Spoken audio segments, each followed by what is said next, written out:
మీరందరూ మిమ్మల్ని రిక్వెస్ట్ చేసేది, నేను కానీ మా కృష్ణదేవరాయలు కానీ ఇద్దరి గెలుపు కోసం మీ అందరి పాత్ర ఉండాలి, మీ అందరూ భాగస్వాములు కూడా కావాలి. ఈ రోజు నుంచి రేపటి నుంచి 10వ తేదీ వరకు ఎంతమంది వీలున్న వరకు అందరూ రావాలి. మా జ్యోత్స్న గారు ఇంత స్పష్టంగా చెప్పారు. ఇంకా ఇక్కడ ఉన్నారు అనేటువంటి దాంట్లోనే వారు మిమ్మల్ని బాగా రెచ్చగొట్టారు ఒక ఆడబిడ్డగా. ఆ విధంగా మీరు ఈ రోజు నుంచి ఎంత అవకాశం ఉంటే బాగా పని ఉన్నటువంటి వాళ్ళు వారం రోజుల ముందు కొద్దిగా ఫస్ట్ తారీఖు నుంచి రావాలంటున్నాడు మా చంద్రమోహన్. అయితే ఆ విధంగా అవకాశం ఉన్నంత వరకు వీలైన వరకు మీరు వస్తే మీ ప్రభావం మీకు తెలియనంత ప్రభావం ఉంటుంది. గ్రామం వదిలిపెట్టో అక్కడ చిలకలూరుపేట వదిలిపెట్టి వచ్చినప్పుడు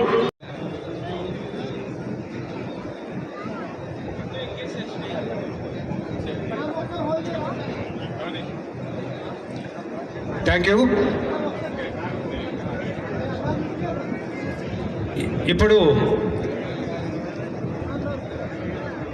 మీరు న్యూస్ ఛానల్స్ కానీ చూస్తున్నట్లయితే సంబంధించినటువంటి వారు అధ్యక్షత వహిస్తూ ఉన్నారు. ఆ విధంగా వారికి ఈ సమావేశాన్ని 15 రోజుల పాటు కష్టపడినటువంటి టీం అందరికీ, నాకు ఆ పేర్లు ఇవ్వలేదు, టీం సభ్యులందరికీ, అప్పారావు గారితో పాటు టీం సభ్యులందరికీ పేరు నా పేరు చివరిలో ఇవ్వండి. ఎందుకంటే మీరు భోజనానికి సమయం అవుతుందని నేను ఆదుర్త పడుతూ ఉన్నాను. ఓపిక ఉందా? ఓపిక? చిలకలూరుపేటకి వినపడాలి ఈ ఓపిక అక్కడికి. ఆ విధంగా అందరికీ, మీడియా మిత్రులందరికీ పేరున నమస్కారాలు తెలియజేస్తున్నాం. చాలా మంది డిఫరెంట్ ప్లేసెస్ సజెషన్ చేశారు. ఈరోజు ఈ ప్లేస్ ఫైనల్ చేయటంలో కారణం ఏంటంటే ఎవరు ఎక్కడ పెట్టించారో అనేటువంటి ప్రాబ్లం లేకుండా ఎన్టీఆర్ ట్రస్ట్ భవన్ అయితే ఎక్కడ ఒకరికి కామెంట్ చేసే అవకాశం లేకుండా ఉండాలని ఎన్టీఆర్ ట్రస్ట్ భవన్ ని ఎంచుకున్నామని నేను మీ అందరికీ తెలియజేస్తున్నాను. జరగలేదు.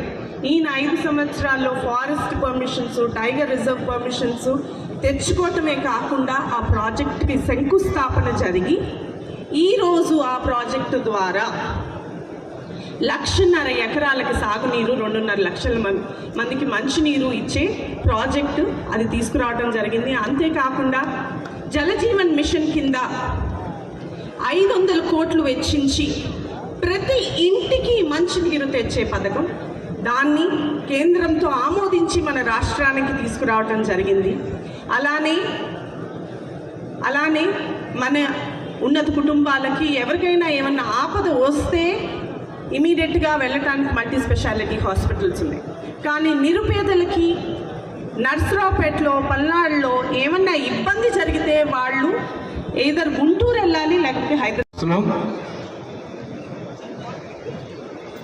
శ్వేత డాక్టర్ గారు, స్వాతి, మా స్వాతి కూడా డాక్టరేను, డాక్టర్ స్వాతి అయిపోతుంది. కానీ అత్యధికమైనటువంటి సీట్లతో చంద్రబాబు నాయుడు గారు మాట చెప్పారు. 160 అసెంబ్లీ స్థానాలు, 24 పార్లమెంటు స్థానాలు. ఇవి చంద్రబాబు నాయుడు గారు చెప్పినటువంటి మాట. మన నాయకుడు చెప్పినటువంటి మాటని తూచా తప్పకుండా పాటిద్దామా? గెలిపించుకుందామా? చిలకలూరుపేట ఒక్కటే కాదు, 175 కాన్స్టిట్యున్సీల్లో 25 పార్లమెంట్లలో ఖచ్చితంగా కూటమి అభ్యర్థులే గెలవాలి, గెలిచి తీరాలి. ఏమీ లేని వాడే వచ్చి వైనాట్ 175 అనగలేంది. ప్రజల్లో అనుక్షణం ఉండే మనం, ప్రజా నాయకుల్ని తయారు చేసుకున్నటువంటి మనం, ప్రజల్ని పల్లెత్తు మాటనటువంటి లావు శ్రీకృష్ణదేవరాయలు లాంటి ఒక బ్రహ్మాండమైనటువంటి నాయకులు రేపు పొద్దున ఎంపీలుగా రాబోతున్నారే, అలాంటి పార్టీ మనది, అలాంటి కూటమి మనది. మనం ఎన్ని చెప్పాలా? ఏమీ లేదు, తిప్పి కొడితే ఒక్కొక్క చోట డిపాజిట్